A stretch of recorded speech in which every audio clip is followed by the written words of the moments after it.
ክላይሜት ቼንጅ በሰሚት አይቀየርም፣ በስብሰባ አይቀየርም፣ በሱፍ ለባሾች አይቀየርም።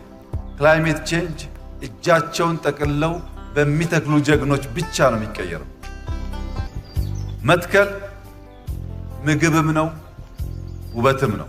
ግሪን ሌጋሲን ከጀመር ቢያንስ 6 ቢሊየን የቡና ችግኝ ተተክሏል። በአትክልት በፍራፍሬ በሀገር ውስጥም ለውጭ ኤክስፖርትም ውጤት እያገኘን መጥተናል። በዚህ ዓመት ያስቀመጥነውን ግብ ለማሳካት መላው ኢትዮጵያውያን በከፍተኛ ዲሲፕሊንና ርብርብ እንደከዚህ ቀደሙ የመትከል ስራችንን እንሰራለን። የዚህ ዓመት ግባችን ቢያንስ 40 ቢሊየን ችግኝ መድረስ።